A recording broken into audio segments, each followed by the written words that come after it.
তর্কের চেয়ে নীরবতা ভালো, প্রতিশোধের চেয়ে পথ পাল্টানো ভালো, আর স্বার্থপর মানুষের সাথে চলার চেয়ে একাকিত্ব ভালো। আমরা প্রত্যেকে যোগ্য ব্যক্তি খোঁজার চেষ্টা করি, কিন্তু কেউ যোগ্য হওয়ার চেষ্টা করি না। নতুন দিনে নতুন আরেকটি ব্লগ ভিডিও নিয়ে হাজির আমি আপনাদের মাঝে সাভানা। ছোট্ট একটা গ্রাম কোচবিহার জেলা থেকে বলছি, দিনহাটা থেকে বলছি। গরিব মধ্যবিত্ত গ্রামের গৃহবধূরা শীতের রাতে গ্যাস বাঁচিয়ে অল্প সময়ে মাটির উনুনে রান্নার গোপন টিপস, গ্রামের সাধারণ জীবনযাপন আর গ্রামীণ রান্না মাটির উনুনে আজকে তোমাদের কাছে শেয়ার করব। Welcome back to my channel. আসসালামু আলাইকুম। তোমরা সবাই কেমন আছো? আমি আশা করি তোমরা সকলেই ভালো আছো। আলহামদুলিল্লাহ আমিও ভালো আছি এবং আমার পরিবার পরিজনদের নিয়ে আলহামদুলিল্লাহ ভালোই আছি। আর আমার প্রাণপ্রিয় কলিজা আপু ভাইয়ারা তোমরা সবাই কেমন আছো? আমি আশা করি তোমরা সকলেই ভালো আছো। তো আজকে না তো গুড ইভিনিং। এখন বাজে রাত 8:30। তো দোকান অনেকক্ষণ আগেই বন্ধ করে দিয়েছি, যেহেতু প্রচুর পরিমাণে শীত পড়েছে আর কুয়াশা। তো ছেলেকে আমরা এখন 8টা 8:30টার দিকেই দোকান বন্ধ করে দিই। আগে তো 9টা 10টা অবধি থাকতো, এখন খুব ঠান্ডা পড়েছে। তো সেই জন্য আমার ভাইও তাড়াতাড়ি দোকান বন্ধ করে, আমরাও তাড়াতাড়ি দোকান বন্ধ করি। তো ভাবছি যে না, একবেলা হলেও তো আমি উনুনে মাটির উনুনে রান্না করতে পারি, যেহেতু এই কাঠখড়িগুলো আমার মায়ের বাসার থেকে আর কি আনা। তো এইগুলো শেষ হলে মায়ের কাছে আবদার করলে আরও কাঠখড়ি দিয়ে যাবে।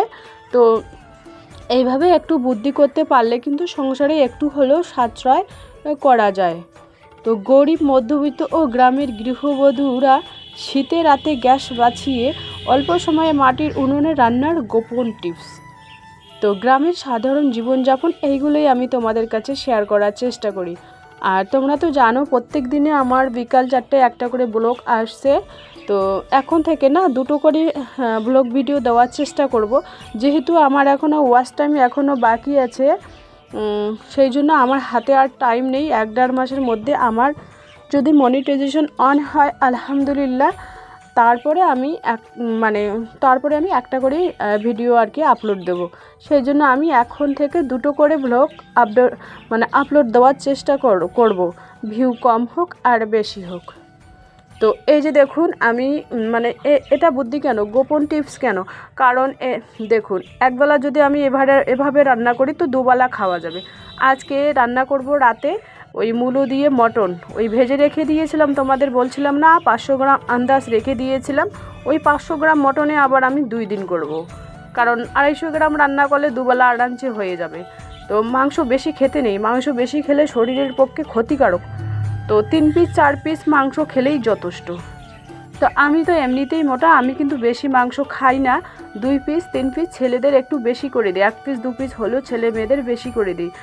আর আমার না, আমি সর্বভোগ, আমি আলু ভাতে ভাত, তো মার ভাত সকালবেলা বা যে কোনো শাকসবজি আমি কিন্তু সবই খেতে পারি। কিন্তু মেয়ে আগে খেত না, ছেলে এখন খায়। এর আগে পেটের ব্যথা ছিল মেয়ের, সেই জন্য মেয়ে এখন ওই কড়কড়ে ভাজা আর ওইগুলো তেল বেশি টেশি ওইগুলো খায় না। মেয়ে টের পেয়েছে, ছেলে কিন্তু এখনও বোঝে নাই। তো এই যে দেখুন, এখানে আমি চাল ভেজে নিচ্ছি। তো মুড়ি বানানোর কথা, তো ইউটিউবে দেখেছিলাম মুড়ি কিভাবে ভাজে।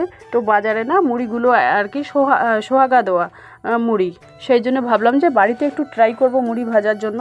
তো আজকে এমনিতেই আর কি চাল ভাজাভাজি করব। তো গ্রামে না এইরকম চলে, কাঠ কুড়িয়ে রান্না। আমি কিন্তু নিচের উঠানে বা ছাদ বাগানে বলতে পারো, ওখান থেকে কাঠ কুড়িয়ে নিয়ে ওই কিন্তু মায়ের বাসার ওই কাঠগুলো তোলে সেখানে পড়ে আছে উঠোনে। তো ভাবলাম যে ওই কাঠ কুড়িয়ে রান্না করি, একবেলা হলেও আমি তোমাদের কাছে শেয়ার করার চেষ্টা করব। যদি প্রত্যেক দিনে নাও পারি ওই মাটির উনুনে রান্না করতে, তো একদিন পর হলেও আমি তোমাদের রান্না শেয়ার করব মাটির উনুনে। এখানে কিন্তু কিছু টাকা সাশ্রয় হবে, এভাবে কাঠ কুড়িয়ে রান্না করলে কিছু টাকা সাশ্রয় হবে। লতা পাতা কাঠ পাতা খোলা আগেরকার দিনে মা ঠাকুরমারা কিন্তু এভাবেই আর কি রান্না করতো। আর আমরাও কিন্তু যখন আমরা ছোট ছোট ছিলাম, আমরা কিন্তু 4 ভাই বোন ছিলাম, তো মা রান্না করতো এইভাবে মাটির উনুনে। আমরা 4 ভাই বোন চারপাশে মাটির উনুনে বসে আর কি খেতাম, যা কিছু রান্না করতো মা গরম গরম খেতাম। তো আগেরকার দিনের কিছু কথা আজও মনে দোলা দেয়। সকাল সকাল মানে কোনো দিন সকালেও আমার রান্না করি, রাতের উনুন পাড়ে চলে আসলাম। মানে ছাইটা তুলে ফার্স্টে তো আমি ছাইটা তুলে নিলাম।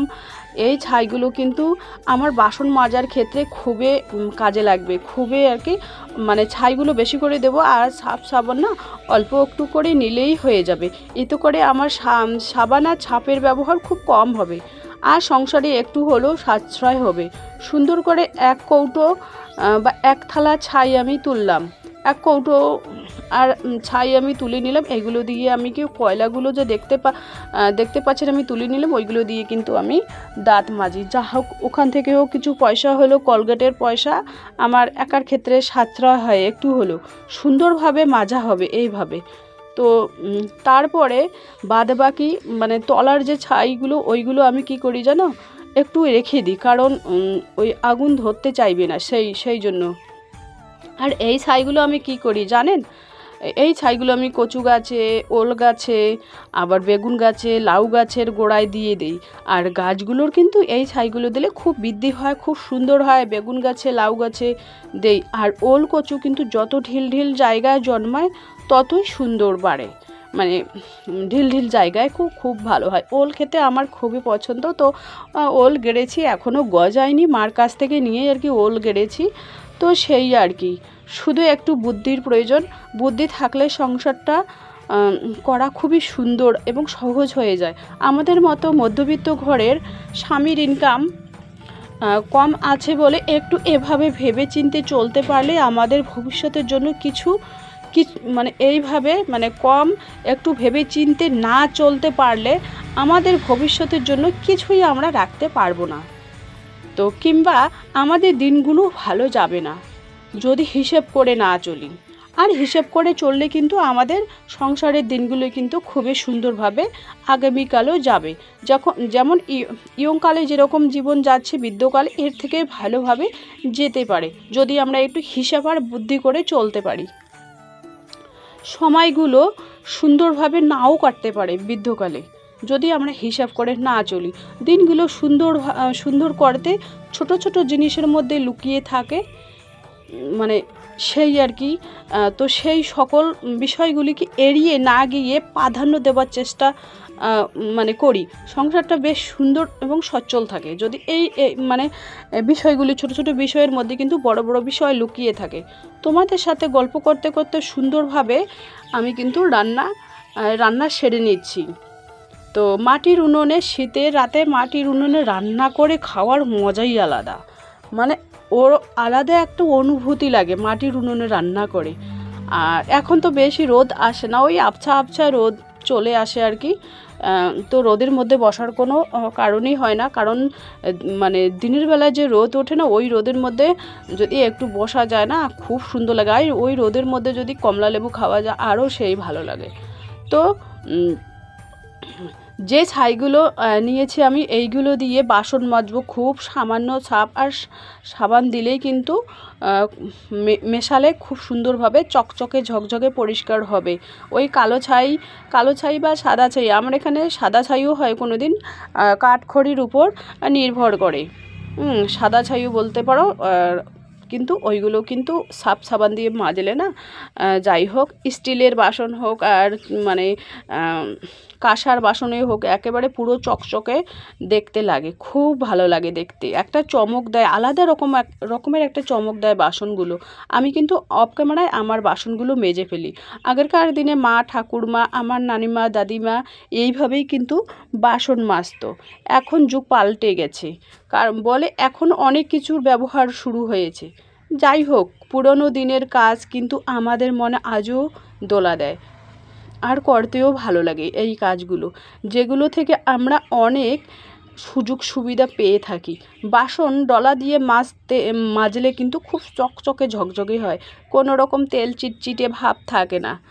তো এই যে দেখুন তোমাদের সাথে অনেক কিছু গল্প করতে করতে আমি কোথায় চলে আসলাম। এই যে দেখুন মাটির উনুনে বেগুন পুড়িয়ে ভর্তার ও একটা আলাদা টেস্ট। আজকে না অনেক দিন পর মাটির উনুনে বেগুন ভর্তা, ওই ঢোপা বেগুনগুলো, ওই ফোলা মোটা বেগুনগুলোকে কিন্তু আমি ওই জন্যই নিয়ে এসেছি, চপ খাবার জন্য আর বেগুনের ভর্তা খাবার জন্যই নিয়ে এসেছি। একটু পনিতে আর কি ধনে পাতা ছিল, কাঁচা লঙ্কা পুড়ে নিলাম আমি এই উনুনের মধ্যে। তো এখন আর কি ভর্তা বানাবো, আর মূলো দিয়ে মটন বানিয়ে নিলাম, এটা রাতেরও হয়ে যাবে আর একটুখানি রেখে দেবো, সকালে গরম ভাত দিয়ে খেলে কিন্তু বেশ জমে যাবে। আর কালকে সকালবেলা বেগুনের চপ করব, এটাই ভাবছি। প্রত্যেক দিনে কী রান্না করব সেটা কঠিন, মানে কী খাবো সেটা কঠিন না, কী রান্না করব সেটাই ভাবতে কিন্তু খুব কঠিন লাগে। তো এই যে দেখুন বেগুন আলহামদুলিল্লাহ খুব সুন্দর মুচমুচে পোড়ানো হয়ে গেছে। এখন আমি পানির মধ্যে ভিজিয়ে, আমার নানিমা কিন্তু এভাবেই বেগুন পুড়ে ভর্তা করতো, আর অনেকগুলো ভর্তা করতো আমার নানিমা, একেবারে ভাতের থেকে বেগুনের ভর্তাই অনেক। আমার নানিমা কিন্তু ভাতের থেকে সবজিই বেশি খেত। আর আমার নানিমা কিন্তু খুব খাদ্যরসিক ছিল, মানে অনেক বয়স হয়ে মারা গেছে উনি, ওই 100 পার হবে এরকম। কিন্তু খেত, খুব সুন্দর সুন্দর রান্না করতো, আবার মানে মানুষকে খাওয়াতে ভালোবাসতো, নিজেও খেতে ভালোবাসতো। আমার নানিমা খুব পায়েস খেত। তো যাই হোক, আল্লাহ যেন ওনাকে জান্নাতবাসী করে। আমার নানিমা, দাদিমা, দাদু, আমার শাশুড়ি সবাই কিন্তু ভালো ছিল, সবার জন্য দোয়া করবেন। তো এখন আমি বেগুনের ভর্তা বানিয়ে নিচ্ছি।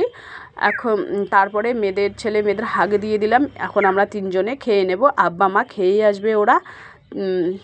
ওরা বাসা থেকে খেয়ে এসে আমাদের বাসায় থাকে, কোনোদিন আমাদের বাসায়ও খায়। তো টাটা, আল্লাহ হাফেজ।